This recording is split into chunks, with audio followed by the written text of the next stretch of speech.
বিশ্বনবী ঈদের নামাজের পরে মহিলাদেরকে বললেন তাসাদ্দাকনা, মদিনার মহিলারা তোমরা বেশি বেশি দান খরচ করো, কারণ মেরাজের রাতে আমি দেখেছি পুরুষদের চেয়ে তোমরা নারীরা বেশি জাহান্নামী। নারীরা বলল, কেন রাসূল আমরা জাহান্নামী কেন, আমগো দোষ কি? বিশ্বনবী বললেন, দুই কারণে। তুকসিরনা লানা, তোমরা বেশি বেশি মহিলাদেরকে লানত দাও। রেগে গেলে নারীরা বলে হেতের উপরে আল্লাহর ঠেড়া হইতো, হেতের উপরে আল্লাহর গজব হইতো, বলে না? তো এক নারী আরেক নারীকে এরকম গালি দাও, ভর্ৎসনা করো, লানত দাও, এটা এক কারণ। আরেক হচ্ছে তাকফুরনাল আশিরা, তোমরা স্বামীর নাশুকরি করো। মায়েরা বোনেরা যাদের কানে আমার মাইকের আওয়াজ যায়, স্বামীর নাশুকরি করবেন না, এটা বড় কবিরা গুনাহ।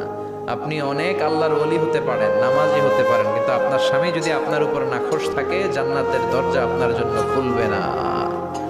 বিশ্বনবী ফাতেমারে বললেন, ফাতেমা আলী কোথায়? ফাতেমা বলল, আপনার জামাই আলী আমার সাথে ঝগড়া করে বাইরে গেছে। বিশ্বনবীর চেহারাটা আগুনের গোলার মতো লাল হয়ে গেল। বিশ্বনবী ডেকে বললেন, ফাতেমা তুমি বিশ্বনবীর মেয়ে হতে পারো, কিন্তু আলী তোমার স্বামী। আলী যদি তোমার উপর নাখোশ থাকে, জান্নাতের দরজা তোমার জন্য খুলবে না। কোথায় গেছে আলী, কোথায়? বললেন যে মসজিদে নববীতে গেছে। বিশ্বনবী যেয়ে দেখলেন বালির উপরে আলী শুয়ে আছে। বিশ্বনবী মজা করে ডাক দিলেন, ইয়া আবা তোরাব। তোরাব অর্থ বালি, তোরাব মানে কি?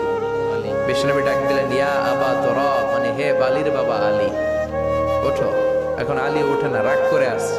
বিশ্বনবী এদিক দিয়ে তাকায়, আলী ওইদিকে তাকায়। বিশ্বনবী ওদিকে আসলে আলী এদিকে তাকায়। মনে মনে করে এতক্ষণ আপনার মাইয়া গুতাইছে, এখন আপনি গুতাইতেছেন। বিশ্বনবী যাই বললো, আলী রাগ করো না, ওঠো, তুমি আমার চাচাতো ভাই, আমার ঘরেই তো তুমি মানুষ হয়েছো। ঘাপটি মেরে হাতটা ধরে টান দিলেন। সাইয়েদনা আলী উঠতে বাধ্য হলেন। বিশ্বনবী কারো হাত ধরে টান দিলে ওই লোক বসে থাকতে পারে? উঠে গেলেন, ঘরে নিয়ে আসলেন। নিয়ে এসে বিশ্বনবী খাটের মাঝখানে শুইলেন। ডান দিকে শোয়ালেন আলীকে, বাম দিকে শোয়ালেন ফাতেমাকে। এবার মেয়ের জামাইকে আর মেয়েকে বুঝাতে লাগলেন, নসিহত করতে লাগলেন, গল্প শোনাতে লাগলেন। কি রোমান্টিক শ্বশুর! এরকম রোমান্টিক শ্বশুর পৃথিবীতে দ্বিতীয়টা খুঁজে পাওয়া যাবে? সুবহানাল্লাহ পড়েন। বিশ্বনবীর কাজই ছিল ঝগড়া লাগলে এরকম মিলায়া দেওয়া। কি করা? মিলায়া দিবেন। সমাজে অনেকে আছে ঝগড়া লাগলে আরো লাগায়া দেয়, আছে না নাই? আগুন লাগলে কি দিয়ে নিবা?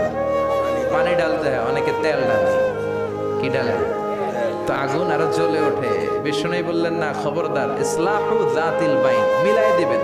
স্বামী স্ত্রীর ঝগড়া মিলায়ে দেন, ভাইয়ে ভাই কোপাকুপি মিলায়ে দেন, এলাকায় এলাকায় গ্রামে গ্রামে মারামারি না লাগায়া মিলায়ে দেন। জান্নাতে আপনার ঘরটারে বড় করে দিবে কে? বিশ্বনবীর কাজ ছিল মিলায়া দেয়া। বিশ্বনবী মক্কা থেকে মদিনায় হিজরতের আগে মদিনায় দুইটা গোত্র ছিল।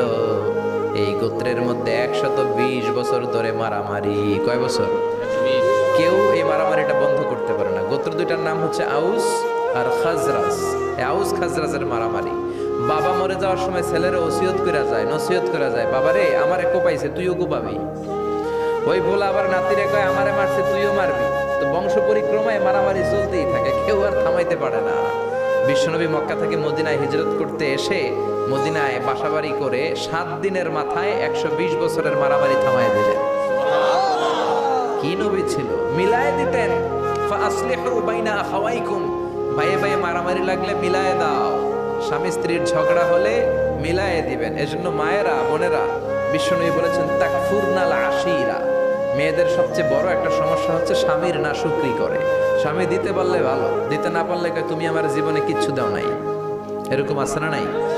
স্বামী আর স্ত্রী বানায় যেজন মিস্ত্রি, সে বড় আজব কারিগর। ঠিক কি না? এজন্য এই সম্পর্কটা সাইয়েদনা আদম আর হাওয়া থেকে শুরু হয়েছে। কিয়ামত পর্যন্ত স্বামী আর স্ত্রীর এই সম্পর্কের মাধ্যমে গোটা বিশ্বটারে জারি রেখে দিয়েছে কে? তো এই জন্য নারীদের জন্য জান্নাতে যাওয়া সহজ, তারা যদি কিছু প্রসিডিউর মেনটেন করে। বিশ্বনবী বললেন, কোন নারী যদি 4টা কাজ করে, ওই নারীর জন্য 8টা জান্নাতের দরজা খুলে দিবে কে? আল মারআতু ইযা সাল্লাত খামসাহা সামাত শাহরাহা আতাআত বা'লাহা হাফিজাত ফুরুজাহা ফালতাদখুল মিন আইয়ি আবওয়াবিল জান্নাতি শাআত। মায়েরা ভালো করে শোনেন, যে নারী 5 ওয়াক্ত সালাত পড়বে, রমাদানের রোজা রাখবে, স্বামীর আনুগত্য করবে, লজ্জাস্থানের হেফাজত করবে, এই 4টা কাজ করলে আল্লাহ তাআলা তার জন্য 8টা জান্নাতের দরজা খুলে দিবেন।